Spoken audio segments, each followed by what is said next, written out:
Hi friends, അസ്സലാമു അലൈക്കും. ഹിബാസ് വേൾഡിലേക്ക് എല്ലാവർക്കും സ്വാഗതം.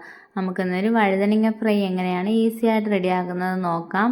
ഇത് വഴുതനങ്ങ കഴിക്കാത്ത കുട്ടികൾക്കൊക്കെ ഇതുപോലെ ലഞ്ച് ബോക്സിലൊക്കെ ഫ്രൈ ചെയ്ത് വെച്ച് കൊടുത്താൽ അവർ ഉറപ്പായിട്ടും ഇത് കഴിക്കും. അത്രയ്ക്ക് ടേസ്റ്റാണിത്. അതെങ്ങനെയാണ് റെഡിയാക്കുന്നതെന്ന് നോക്കാം. ഞാനൊരു വഴുതനങ്ങ നല്ലതുപോലെ കഴുകിയെടുത്തതിന് ശേഷം വട്ടത്തിൽ കട്ട് ചെയ്തെടുക്കുന്നുണ്ട്. ഇനി അതിലേക്ക് മസാലകൾ ചേർത്ത് കൊടുക്കുക.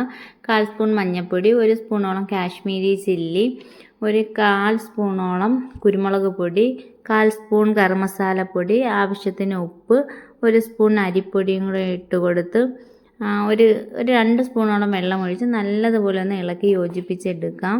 മസാലകൾ ചേർത്ത് കൊടുക്കുമ്പോൾ തന്നെ ഇഞ്ചി വെളുത്തുള്ളി ചതച്ചത് 1/2 സ്പൂണോളം കൂടെ ചേർത്ത് കൊടുത്ത് നല്ലപോലെ ഇളക്കി യോജിപ്പിച്ചെടുക്കുക. ഞാനത് വിട്ടുപോയിട്ടുള്ളതാണ്. അതും കൂടെ ഇട്ട് കൊടുത്ത് അതിനുശേഷം നമ്മൾ കട്ട് ചെയ്ത് വെച്ചിരിക്കുന്ന വഴുതനങ്ങയുടെ രണ്ടറ്റത്തും നല്ലതുപോലെ ഒന്ന് തേച്ച് പിടിപ്പിച്ച് കൊടുക്കാം.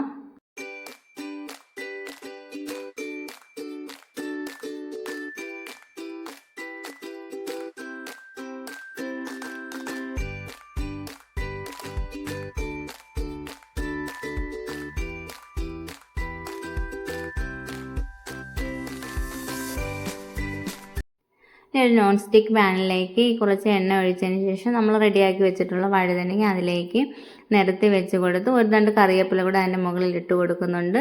അതിനുശേഷം കരിഞ്ഞു പോകാതെ തിരിച്ചും മറിച്ചും ഇട്ട് വഴുതന ഒന്ന് ഫ്രൈ ചെയ്തെടുക്കാം. ശരിക്കും ഇത് ഭയങ്കര ടേസ്റ്റാണ്. എല്ലാവരും ഇതുപോലെ ഒന്ന് ട്രൈ ചെയ്ത് നോക്കണം. നമ്മൾ വഴുതനങ്ങ ഫ്രൈയും മോരുകറിയും മാത്രം മതി നമുക്ക് ഒരു പറ ചോറ് കഴിക്കാൻ. എല്ലാവരും ഇതുപോലെ ഒന്ന് ട്രൈ ചെയ്ത് നോക്കണം. വീഡിയോ ഇഷ്ടമായ ലൈക്ക് ചെയ്യാനും കമൻറ്റ് ഇടാനും മറക്കരുത്. പുതുതായിട്ട് കാണുന്ന കൂട്ടുകാർ ആരെങ്കിലും ഉണ്ടെങ്കിൽ ഒന്ന് സബ്സ്ക്രൈബ് ചെയ്ത് സപ്പോർട്ടാകണേ. അടുത്ത ഒരു വീഡിയോയിൽ കാണുന്നവരേക്കും ബൈ, അസ്സലാമു അലൈക്കും.